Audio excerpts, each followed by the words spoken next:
Welcome. Thank you so much for coming. So I'm just going to run a few slides, just let you know how today works and let you know just a small bit about Iapmd, just in case you're new to us. And then we're going to pass over to our lovely panelists. Let's get going.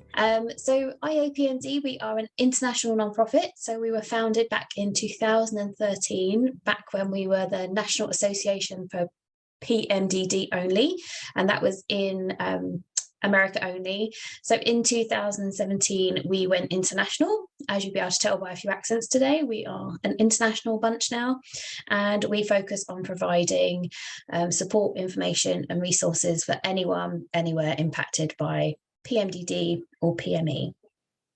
Look, and so just to say, all content and discussions is for informational purposes only. It's not a substitute for professional advice and should not be relied on as health or personal advice. The information shared is from a personal experience and viewpoints and does not necessarily reflect the views of Iapmd. And please always seek the guidance of a doctor or another qualified healthcare professional with any questions you have regarding your health or medical condition. And the same goes for relationship advice. Obviously, please do see a relationship if that's something you feel you need in your journey.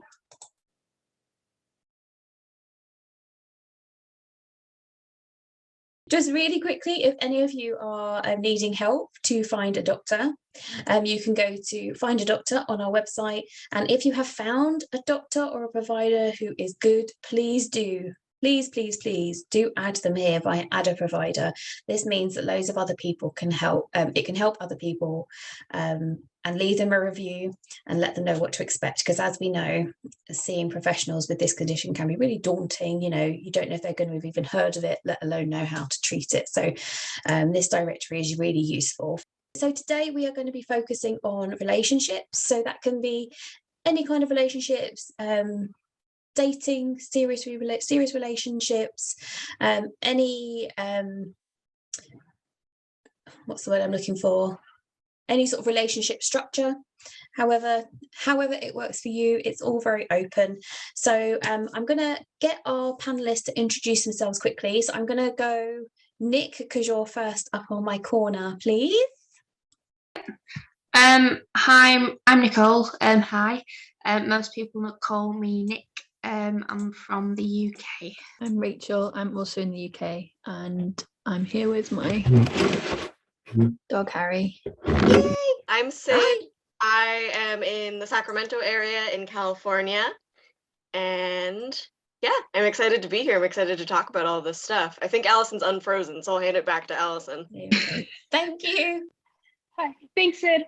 Hi, I'm Allison. I'm located in Detroit, Michigan, and I'm also here with a fur baby. Here's Buffy.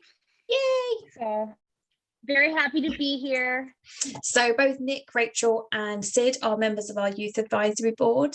If you want to go on our website, I will pop a link in the comments in the chat for a minute if you want to find out what our youth advisory board is about, and if it's something you want to consider joining or being part of, do feel free. And Alison, like I said, is a member of our social media team.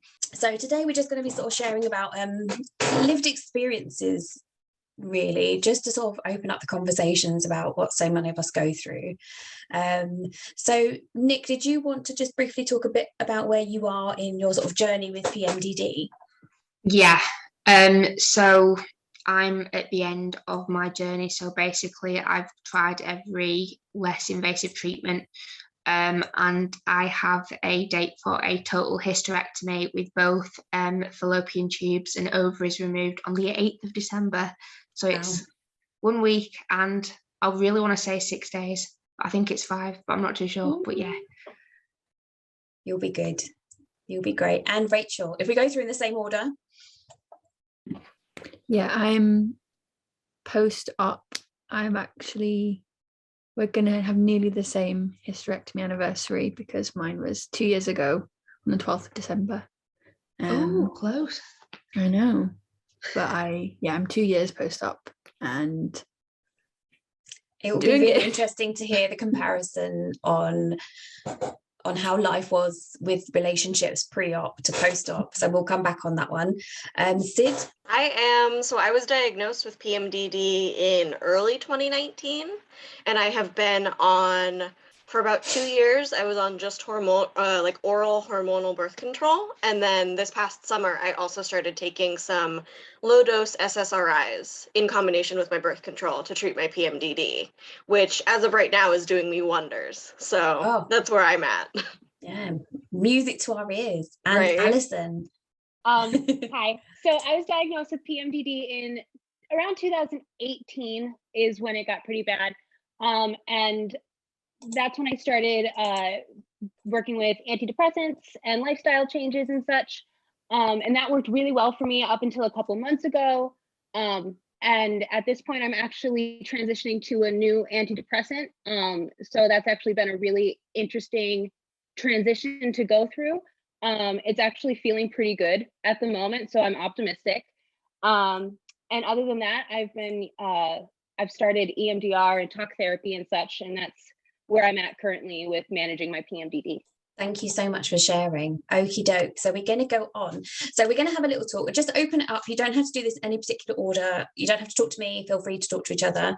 So just wanted you to share a bit about your experience on the impact that your symptoms have had before you had a diagnosis and post-diagnosis. So before you kind of perhaps knew what PMDD was, post, not even diagnosis really, post finding out what PMDD was. And so sort of having a bit of a chance to come up with some coping skills. Or so before you knew about PMDD to after you knew about PMDD. Go on, Rachel, I see a hand. Pre-diagnosis, I was in a long-term relationship, and it's a similar thing. I just didn't know what was going on. Like, you don't know until you know. Mm-hmm. And it's just this feeling of I was trying to come up with a reason why I was feeling so anxious or so. It's like you're trying to put logic into something that's just inherently illogical because it's your hormones. And I had no awareness of that. Was very much of the mindset, it's definitely something to do with me or to do with them. And I think it was really hard work for both of us. And then that relationship ended, and I had another relationship which I didn't know what was going on. And similar thing, it's just trying to communicate what I was thinking and feeling. It's really hard when I just didn't have the language to explain it, or you feel like it's too much to try and communicate when you don't even know what's going on. But then post-diagnosis, it was definitely still not easy because the problems are still there, but the way I was able to communicate about it and say, like Alison said, you can be really aware of your cycle, you can let everyone know, and be really sensitive. You still have to pick someone as a partner who is sympathetic to that. But it was definitely very different knowing versus not knowing. And I'll save my answer for what a relationship is like post-op for later. That's one. Okie dokie. And while we're here sort of speaking about sort of confusion and that difficult transition period, Lucy has just asked in the comments, can any of our LGBTQ plus friends talk about exploring teenage queer dating? Is that something either of you would be happy to touch on? Yes. Perfect, thank you. Yeah, one of the relationships I was talking about was a queer one, and I think it was definitely easier, as you can imagine, dating someone who also had a period. It's just more understanding. This was before my diagnosis, but having someone just understand the lived experience of having a period and going through just mood swings, because that's fairly common. Obviously, I didn't know that's what was causing all of my anxiety and depression and whatever was going on. But it was certainly easier, and you have the language to talk about it, and there's not as much of a taboo.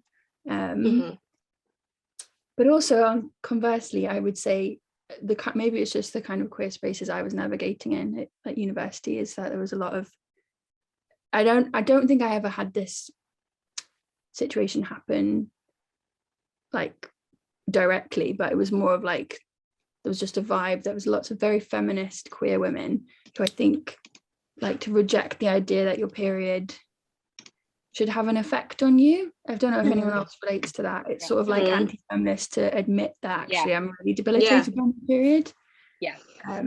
And that can happen with men and people with no periods, but I didn't find sometimes just because they just don't know anything about it, they'll just be like, oh, okay, must be really bad. But women, if they don't struggle with their periods, then they're like, what are you complaining about?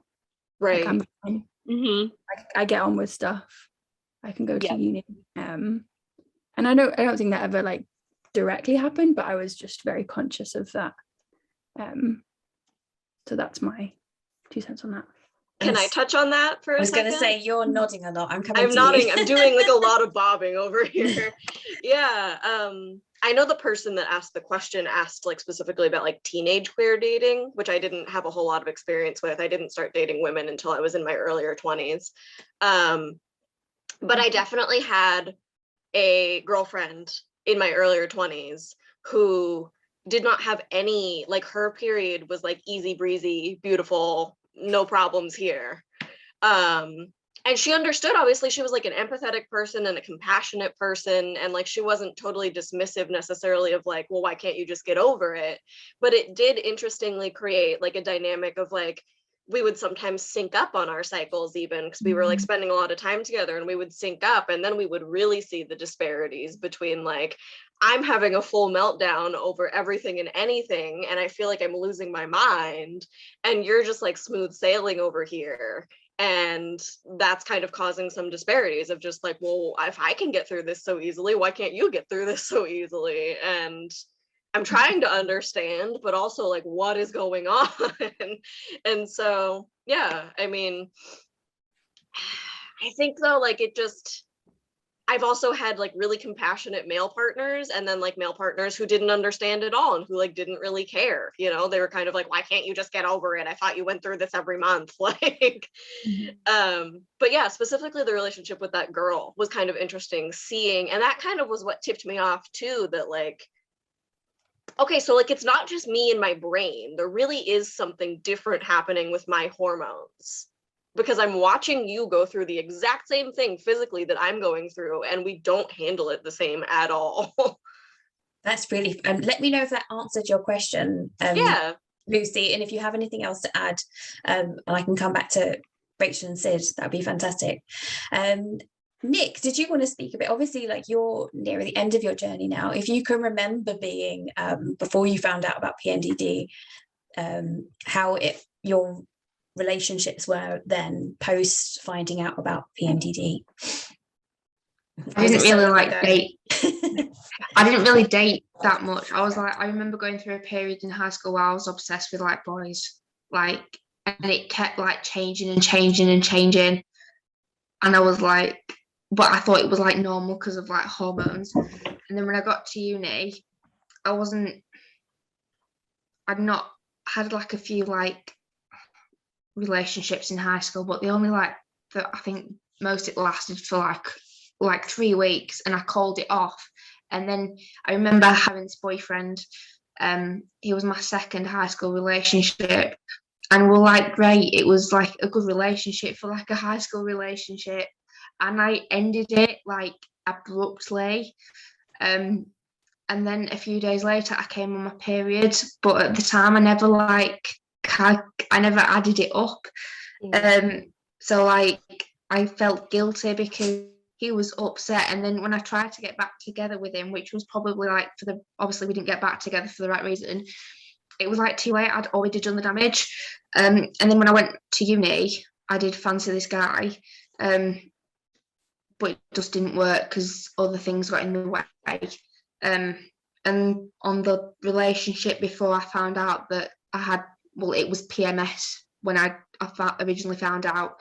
I didn't really tell him what I was going through because he was diagnosed with depression, he had his own, like, obviously issues to deal with, and I just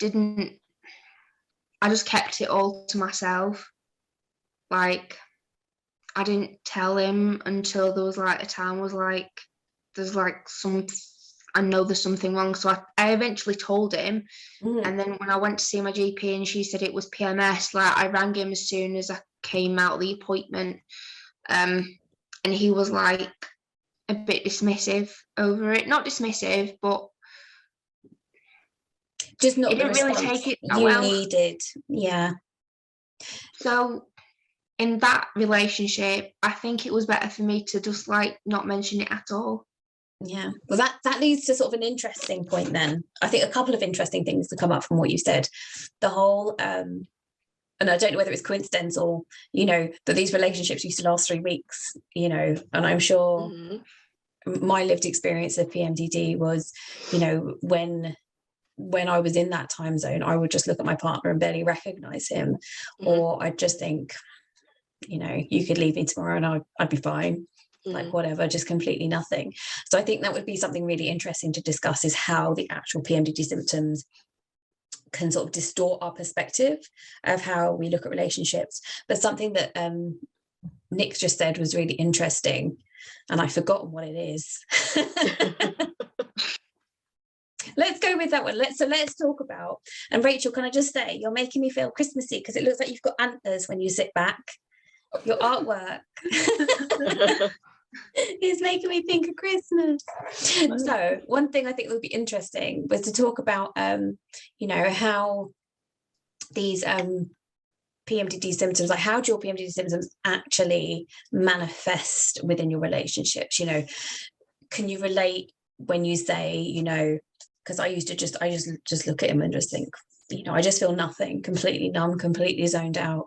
But when I was younger, it very much go the other way, where I was so irritable that I'd become like ragey and like red flag, and really overreact to things. It's very much changed throughout the course of my life. But is anyone sort of open to talking about like how that actually manifests for you? Can people hear me now? Is this all good? Yeah. Yeah. I've been panicking. Oh, bless you. You're here, don't worry. No, but I honestly think I understand all of the like the numbing aspect that happens a lot. That has happened a lot more frequently as I've gotten older. But something that I've noticed that kind of my PMDD manifests and symptoms, I get incredible. I'm an insecure person in general. I'm working on it. My insecurity skyrockets, and I will be convinced that everyone is mad at me and everyone hates me, and that kind of forces me to automatically feel certain ways when I show up for interacting with anyone. That kind of puts a filter on how I am perceiving things, which can either end up with me being super upset when someone really unintentionally didn't mean to do that, or me getting angry and defensive at something that no one even meant to, you know, accuse me of anything. So it's kind of these, like, it puts me at this higher stakes of just feeling very on edge and like having to defend myself or and such, which kind of puts me right at that brink of being a lot easier to have a conflict or some kind of upset that can then, because of my PMDD, snowball into such a thing. And I've lost complete control over it. I think when you're feeling so sensitive, you know, and just the smallest thing with the dysphoria can kind of make, and it does feel so real, doesn't it? Even though, I don't know about you, if the small part of your brain saying this is illogical, you know, you wouldn't normally act like this, you know, but it really, really feels so real. And that rejection and that sensitivity can really just be devastating, can't it? can. Thank you so much for sharing. And I think, yeah, Kylie has said she really relates to that. I'm glad I'm not the only one. Oh, you're definitely not. Yeah. Definitely not. Anyone else on that one? The rage, really, like the like, it's gotten better. My irritability and just like straight up anger has definitely gotten better since being on the combination of both birth control and SSRIs. I noticed that the SSRIs really kind of helped curb a lot of the irritability, but definitely in past relationships, I was in a relationship that ended towards the beginning of 2021. And in that relationship, I mean, I think there was a lot of like comorbidity stress things happening too, because we also were like under the umbrella of like still everything was really, really uncertain about the pandemic as well. And it was just a lot of things all at once. But that was the first relationship that I had ever really been in where I would get so angry during like PMDD flare-ups that I would find myself having to like, and I would never put my hands on anyone, but like I would like want to break something. Like I would want to like throw something. And I didn't like that version of myself. There was a version of myself appearing that was very much like kind of low-key violent in terms of like, I just want to smash something and like that'll fix my problems. And of course that won't fix anybody's problems, but my hormones were so just like, I was mad so much of the time. They can be so powerful. That it scared me, quite honestly, because like I've been in relationships where I've been aggressed against, and I was kind of starting to be like, oh my God, am I becoming that person? Am I becoming the person that now is like the scary, violent one? And luckily that's not a thing anymore. Like I when that relationship ended, I kind of really had to check myself and get myself in some more therapy appointments per week and stuff like that to kind of really work through that.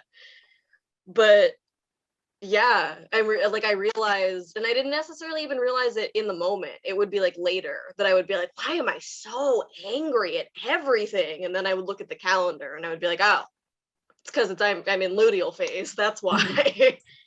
I really relate to Sid on like the violence of it.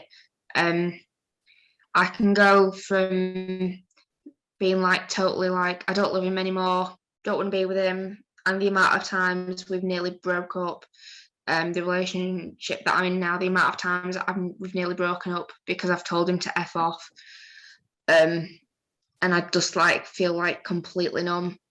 And then it's got to the other side where I was like, with my rage, I can feel it like brewing, but there's like nothing you can do to stop it.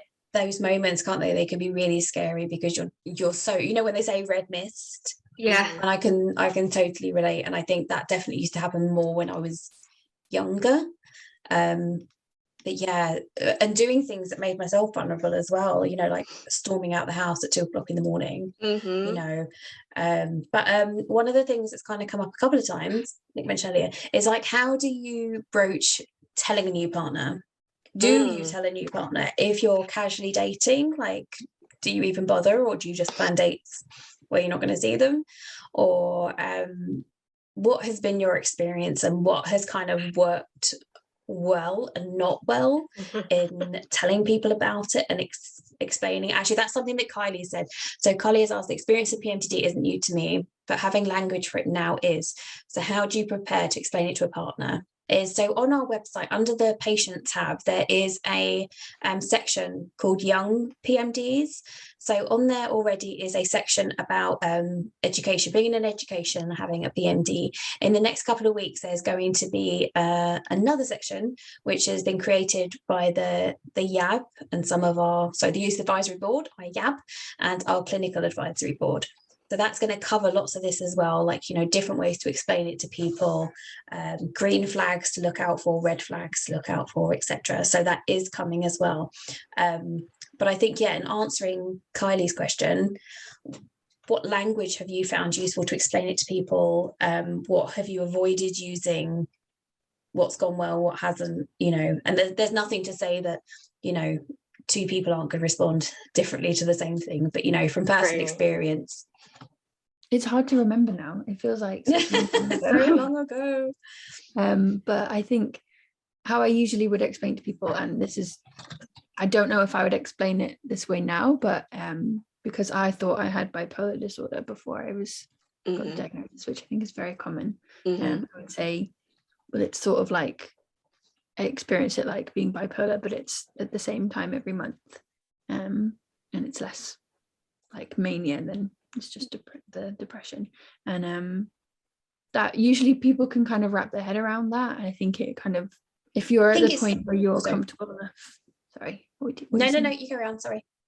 If you're at the point where you're comfortable enough to share that with someone you're dating, then I guess you want them to know how bad it is. And for me, it was really bad. So I didn't want someone thinking, if I say, oh, it's PMDD, it's like severe PMS, which is often what you say to people, you know, casually.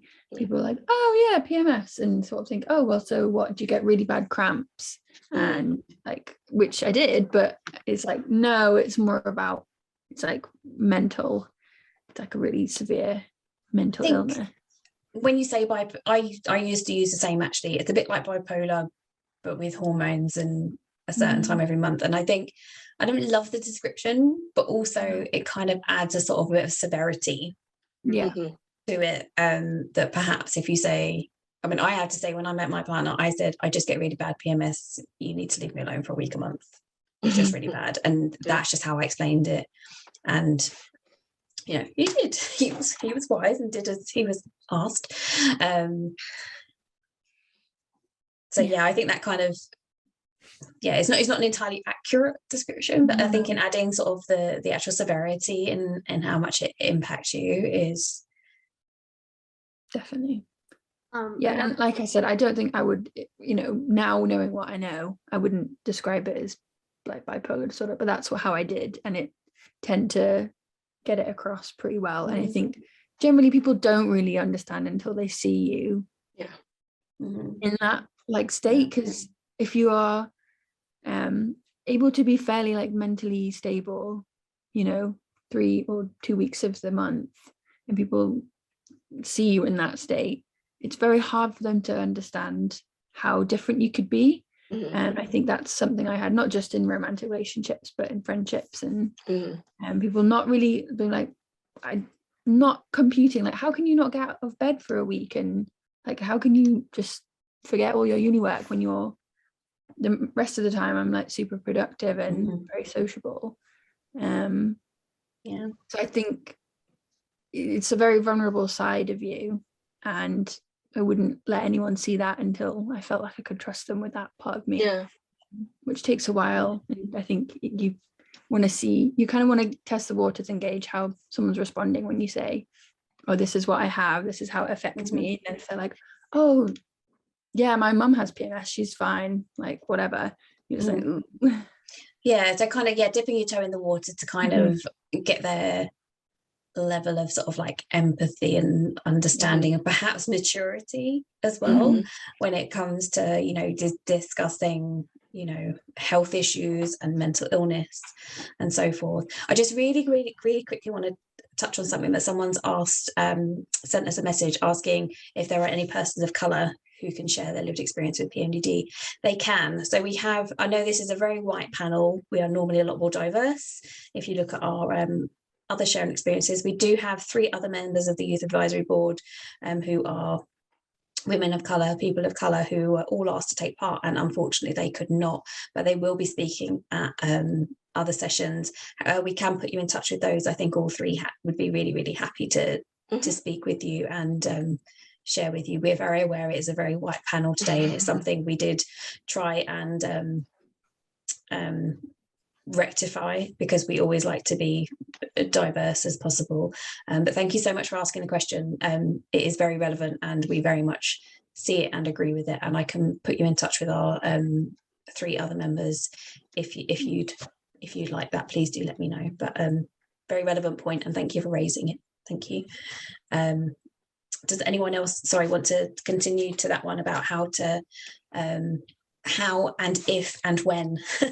Because I do still use the bipolar thing, you know, I do, because I think sometimes it's the easiest way to say it. If people have no point of reference in what you're talking about, it gives them some kind of frame, and while it's not entirely accurate, it can just sometimes give people a succinct kind of answer really quickly in a kind of bite-sized form they hopefully might get with context. But yeah, so sort of talking about younger relationships, because I'm an old fart, obviously. Thank you, Alison, for looking like but talking about younger relationships, you know, is PMDD something that you would tell people about if you were just dating? Would you kind of just save it for something like, you know, if you saw it going into a more serious relationship? What's your kind of thoughts on that? I'm actually currently trying to re-navigate this, like entering the dating world. So these are all questions I'm asking myself all the time. So I'm still trying to figure out the right answers to these. One thing, along with the explaining it like bipolar and such, one way I like to describe it is instead of using PMS, because I feel like people automatically kind of then make assumptions and then the severity is lost. I like to call it an actual allergic reaction in my brain. Yeah. My brain has an allergic reaction to what my hormones do every month, and it really sucks sometimes. Yeah. But as far as when to bring it up and such, for me, it's kind of this thing I'm currently trying to figure out, because PMDD is not all of me. I am not just PMDD, but PMDD is very impactful on who I am. And I don't think anyone would be able to truly get to know me unless they understand that part of me. So I guess it's kind of finding that balance of finding someone who's actually wanting to understand. And trying to gauge those conversations and those connections, and seeing if I feel safe, sharing that kind of stuff. Is the person being compassionate and considerate? Are they someone who at that point then wants to inform and educate themselves, or not? Because that also will tell me a whole lot. So it's all this stuff that I'm currently navigating, but I think it's very much a red or a green flag as to how you feel bringing it to the table. If you feel, we talked about this a little bit beforehand, if it feels like it has to be a formal thing that you have to like sit down and feel very nervous and scared for, maybe that person's not necessarily the safest person for that spot, I guess, if that makes sense. So yeah, there's more here to expand on, and I'm talking in circles, but someone else take it on. It's really interesting, and I think what you're saying, Melissa was just saying, that makes perfect sense, and it does. It honestly does. You know, it's choosing wisely, and then like you say, testing the waters. Does that feel like a safe person to tell? Do I want to tell them? You know, it's entirely your decision. I'm really quickly just going to try and cover a couple of questions. I'm aware we've got 13 minutes left. These things go so fast. So I'm going to cover the one that was asked first. So I had a really bad PMDD episode on Sunday, which resulted in my relationship ending. Oh, I'm so sorry. Oh, does anyone have any advice how to deal with this whilst in a relationship or when you're dating someone? So any tips from the panelists on how to have I don't want to say successful relationship, how to navigate a relationship with PMDD? What are some tips and tricks you've used? Because obviously you said therapy. I can see Alison saying therapy. And I think, Rachel, you were saying earlier about sort of communicating. Oh, I think it's Mhm. Alison saying it, actually, communicating so they know when that time of the month is for you, and sort of communicating in advance. But what other sort of things have you picked up on? We're going to cover this quickly, then Lucy's question, and then I want to just talk a bit about some of the green. We were talking about green and red flags. Mhm. So green and red flags, and then we'll hop over to the Kumo space. So advice. What's worked? Practice. Yeah, I don't have much to say about this because my relationships didn't work when I did. Same. Yeah, that's what I was gonna say, is that, like, I'm Yeah. not sure I do have advice on that, because when I was really, really bad, those relationships no longer exist, unfortunately. But learning from my mistakes, I think, Yeah, I mean, go to therapy if you can, get yeah. support, and track and share your like cycle tracker, and just pick someone who's cool with it. Pick someone Exactly. worthy. Which is easier said than done, but that's all I have to say about that. I mean, I can give some advice on. I've been in. It's going to be 4 years in July next year. That I've been with Joe. Which still like poof. But I mean, the best thing I could advise anyway is communication and listening. Like on my part, I'll communicate like everything I'm feeling.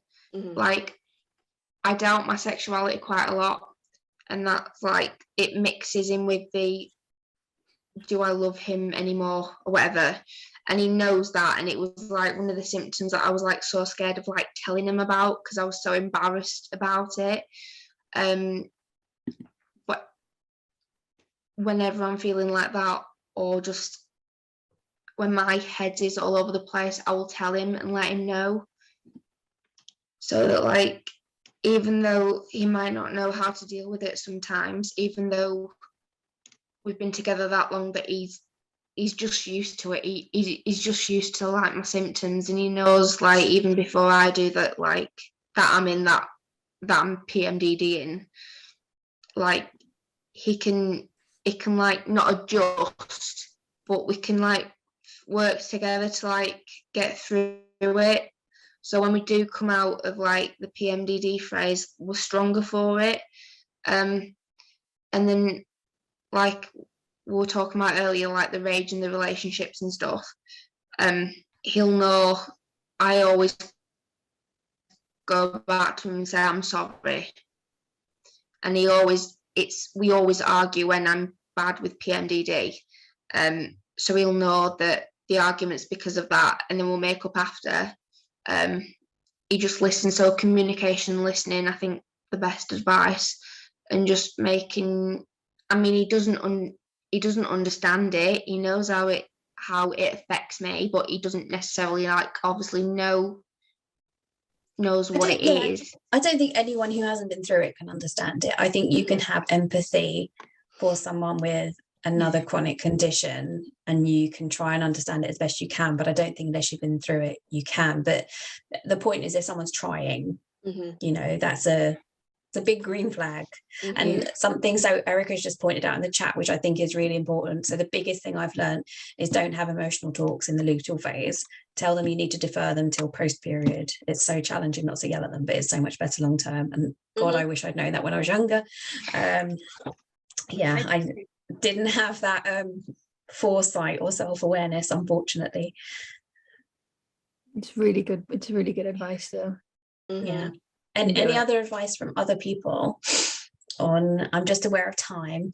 For me, it was just a really good thing in all relationships that I've noticed that have been successful since I've gotten my PMDD, and that being friends or any kind of like in a dating setting, is if you're noticing that it's happening, and granted with PMDD we don't always have the luxury of knowing when it's going to blow up, but on the times that you can feel it happening, we're told so much to like not say things are bothering us, But I think saying things in that beginning part, like, "Ooh, I'm noticing I'm really irritable.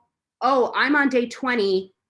Okay, let's both have this awareness. Let's both acknowledge this right now before it gets further." So then going forward, you both have that sensitivity, that awareness, and you can ideally, you're working through it together instead of both of you reacting to the to your PMDD, I guess. I think there's so something that's useful, I will add it in the comments in a minute, is on our toolkit on the website. There is a self-care plan that you can do with a loved one to kind of talk through, you know, plans in advance. So, you know, what to do if you're overwhelmed, what to do if you're incredibly anxious, you know, and all other symptoms, like make it suit you, you know, what is the best thing for them to do if you're overwhelmed. Because for me, it was always leave me alone and check on me every so often, or I'm going to be really needy, just let me get on with it. It's, you know, but I think in having someone that kind of respected that, being able to communicate with someone who didn't take it personally and was like, okay, I'll come up and, you know, throw a chocolate bar at you every so often, you know, but generally leave me alone unless, you know, unless I ask for your help, and there would be times I would ask. But yeah, definitely. So I'm just going to say, I think hopefully that answers some of your question, Yasmin. And to that end, I'm just going to quickly throw in another one from Kylie as well. Does anyone put up any boundaries or extra self-care for yourself when you're in the luteal phase, such as not making big decisions and having a lighter load? Oh, completely. I cycle excellent. through entire life as much as possible.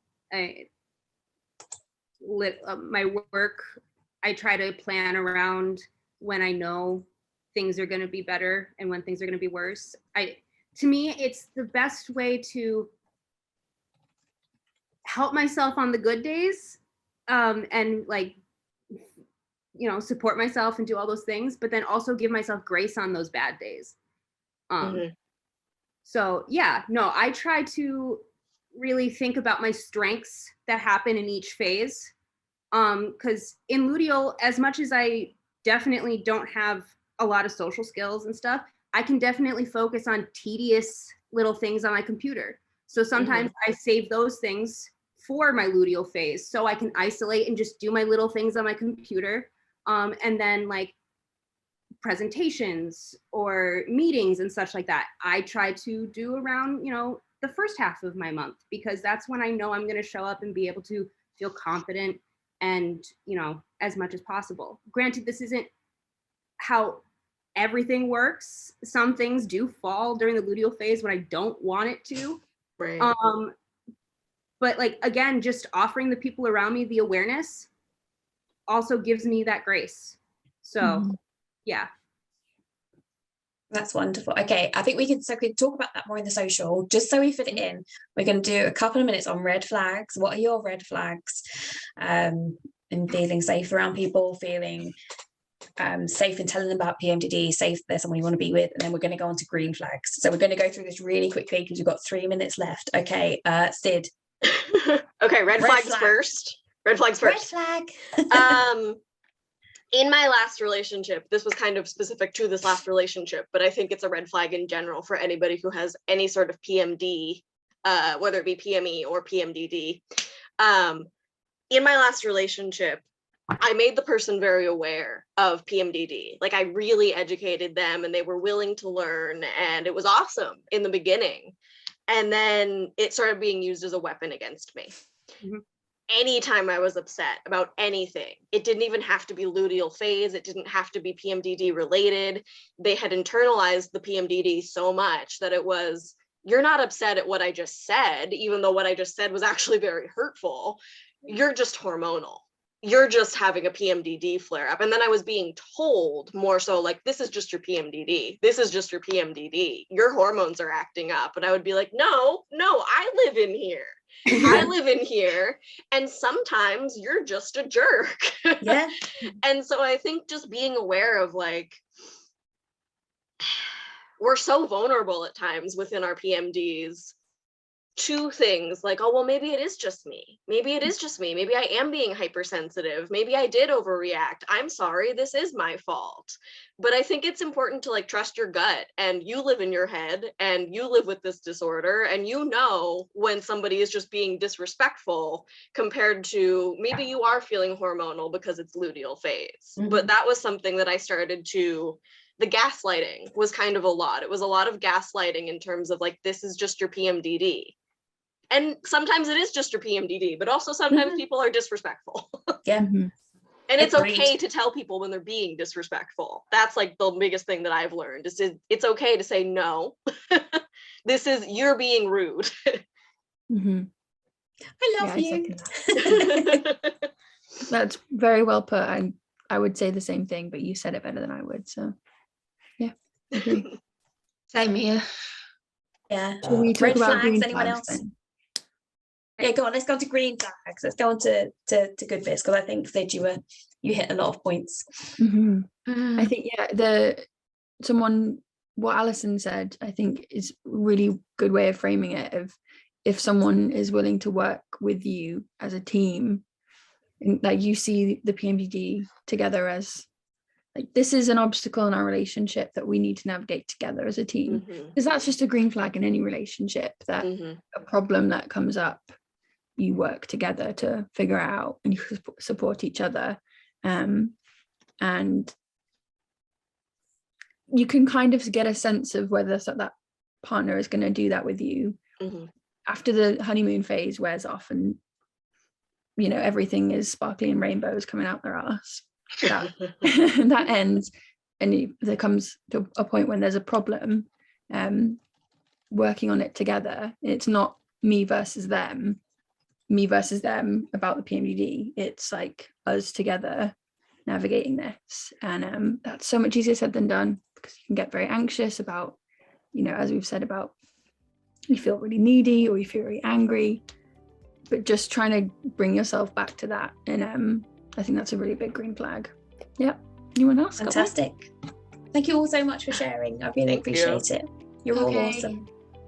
Love you all. Bye. Okay, see you all over there. I'll leave this running for a sec. Bye.